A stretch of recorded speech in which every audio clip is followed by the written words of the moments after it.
Assalamualaikum warahmatullahi wabarakatuh. Oke, hari ini kita akan membahas materi tentang biologi sel, yaitu lebih tepatnya tentang sitoskeleton.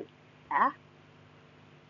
Jadi, sitoskeleton ini adalah salah satu komponen penting dalam biologi sel. Sitoskeleton berperan besar dalam menentukan bentuk sel, menopang struktur internal, serta mendukung berbagai aktivitas seluler.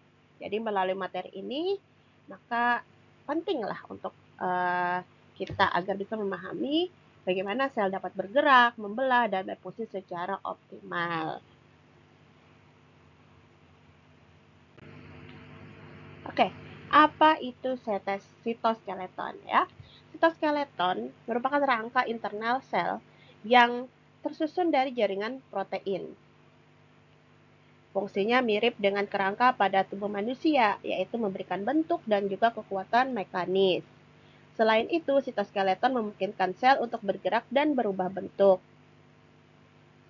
Sistem ini bekerja sama dengan protein motor dan menggunakan energi ATP untuk menggerakkan organel serta vesikula di dalam sel.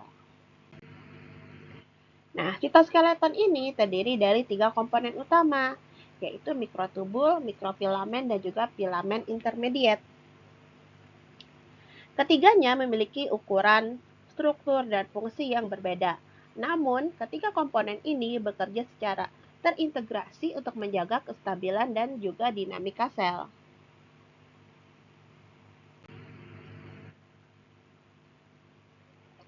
Oke, nah ini adalah visualisasi dari sitoskeleton dalam sel ya, seperti yang sudah ada tadi pada slide sebelumnya. Ada 3 komponen utama dari sitoskeleton, yaitu mikrotubul, mikrofilamen, dan juga filamen intermediate. Nah, di sini visualisasinya menggunakan pewarnaan fluoresen ya. Mikrotubul, mikrofilamen, dan filamen intermediate ini ditandai dengan warna yang berbeda, sehingga kita dapat melihat distribusinya di dalam sel. Visualisasi ini membantu kita memahami bahwa sitoskeleton membentuk jaringan kompleks yang saling berinteraksi. Filamen intermediate diwarnai dengan warna hijau, kemudian mikrotubul diwarnai dengan warna biru, sedangkan mikrofilamen diwarnai dengan warna merah. Dengan pewarnaan ini maka kita bisa melihat dengan baik dan bisa membedakannya ketika kita melakukan pengamatan. Nah, ini adalah komponen-komponen dari sitoskeleton ya. Komponen-komponen dari sitoskeleton. Ada aktin, jaringan filamen, kemudian ada miosin motor, kumpulan aktin, dan juga kumpulan lamin. Di mana setiap komponen ini memiliki fungsinya masing-masing. Sitoskeleton memiliki beberapa fungsi utama, antara lain memberikan dukungan struktural, memungkinkan pergerakan sel dan organel, menjaga posisi organel seperti nukleus, serta mengatur organisasi dan aktivitas sel secara keseluruhan. Tanpa adanya sitoskeleton, maka sel akan kehilangan bentuk dan fungsinya. Sama seperti tubuh kita yang kalau tidak ada rangka, maka organ-organ kita bisa jadi akan keluar ke sana kemari tidak beraturan ya. Seperti itu juga dengan sel, mungkin akan kehilangan bentuk dan juga tidak bisa berfungsi dengan baik.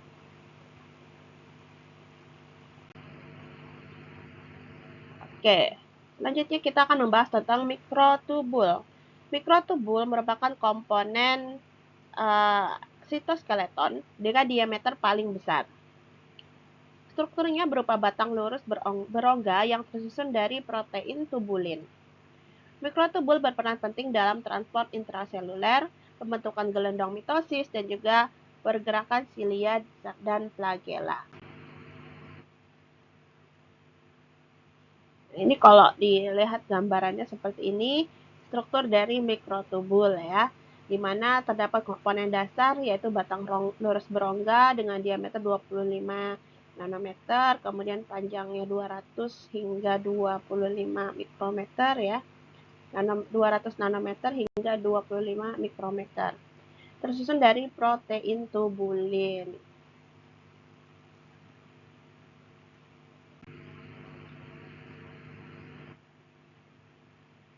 Nah, selanjutnya ini adalah bentuk dari mikrotubul. Nah, ada 3 bentuk mikrotubul yaitu singlet, doublet, dan triplet. Mikrotubul singlet umumnya terdapat sitoplasma, sedangkan doublet dan triplet ditemukan pada struktur khusus seperti cilia, flagella, centriole, dan basal body.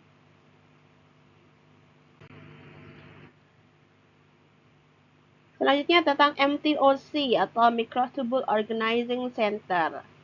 Nah, dari katanya sendiri ada kata center, berarti adalah pusat ya. Jadi, MTOC ini adalah pusat pengaturan mikrotubul di dalam sel. Struktur ini berperan dalam menentukan arah pertumbuhan mikrotubul, mengatur posisi organel, menjaga polaritas sel, serta mengatur pembagian sitoplasma saat mitosis.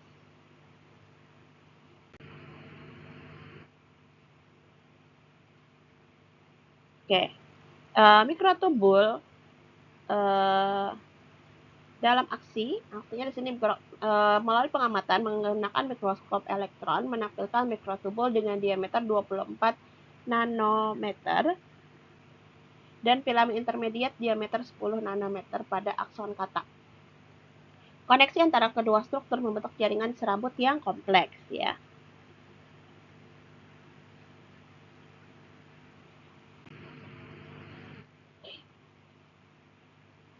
Selanjutnya mikrofilamen. Mikrofilamen tersusun dari protein aktin dan berdiameter paling kecil dibandingkan komponen sitoskeleton lainnya.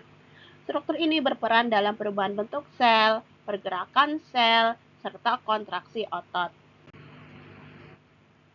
Aktin terdapat dalam 2 bentuk, yaitu G-aktin atau globular dan F-aktin atau filamen. G-aktin merupakan monomer yang dapat berpolimerisasi membentuk F-aktin.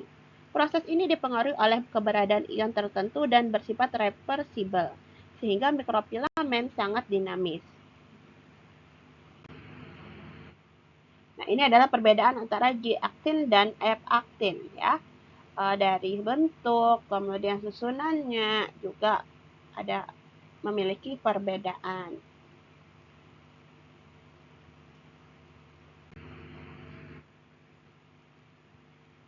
Aktin merupakan protein yang sangat melimpah, terutama pada sel otot. Namun, aktin juga terdapat dalam jumlah cukup besar pada sel non-otot, karena perannya yang penting dalam berbagai proses seluler. Polimerisasi aktin berlangsung melalui 3 fase, yaitu nuklease, elongasi, dan steady state. Pada fase nuklease terbentuk inti filamen, fase elongasi terjadi perpanjangan filamen secara cepat, dan fase steady state merupakan kondisi keseimbangan. Filamen aktin memiliki polaritas yang dengan 2 ujung berbeda, yaitu ujung positif dan juga ujung negatif. Ujung positif tumbuh lebih cepat dibandingkan dengan ujung negatif. Polaritas ini sangat penting untuk pergerakan sel yang terarah dan kerja protein motor. Miosin adalah protein motor yang berinteraksi dengan aktin. Struktur miosin terdiri atas kepala, leher, dan juga ekor. Kepala miosin mengikat aktin dan ATP, sehingga memungkinkan terjadinya gerakan.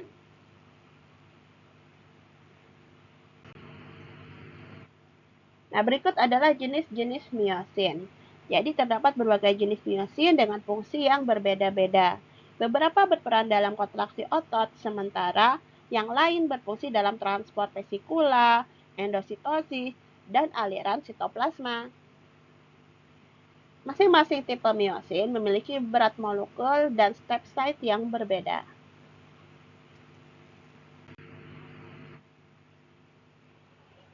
Sarkomer merupakan unit fungsional dari kontraksi otot.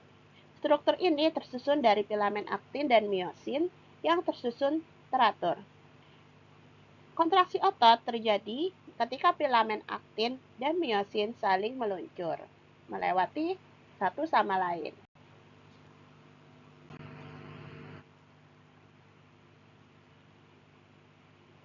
Ion kalsium berperan penting dalam mengatur kontraksi dan relaksasi otot.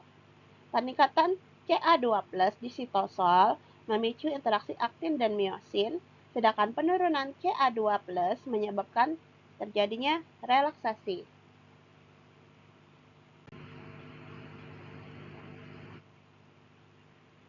Selanjutnya mengenai filamen intermediate yang merupakan struktur permanen dari sel.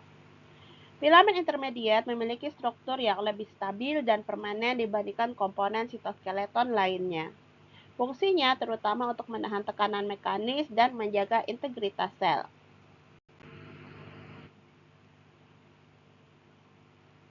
Untuk karakteristik filamen intermediate, ciri khasnya yaitu mempunyai diameter 18 hingga 12 nanometer antara mikrofilamen dan mikrotubul. Terdapat pada sel hewan, strukturnya lebih permanen dan menahan tarikan mekanis. Pada gambar, pewarnaan menunjukkan adanya lamin berwarna biru menyelimuti membran inti dan keratin yang berwarna merah memanjang ke membran plasma. Filamen intermediate memiliki beberapa jenis. Filamen intermediate memiliki struktur yang beberapa jenis yaitu lamin nuklear, keratin, pimentin, dan neurofilamen. Jadi ada 4. Setiap jenis memiliki lokasi dan fungsi spesifik sesuai dengan tipe selnya. Lamin nuklear membentuk lamina nuklear di dalam selubung inti. Keratin banyak pada sel epitel. Pimentin ditemukan pada sel mesenkim seperti fibroblas, sedangkan neurofilamen dapat ditemukan pada neuron yang matang.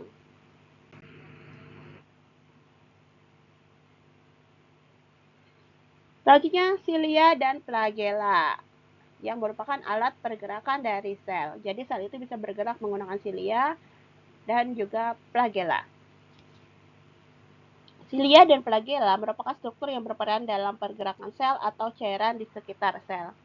Silia biasanya berjumlah banyak dan bergerak seperti dayung, sedangkan flagella lebih panjang dan bergerak berombak.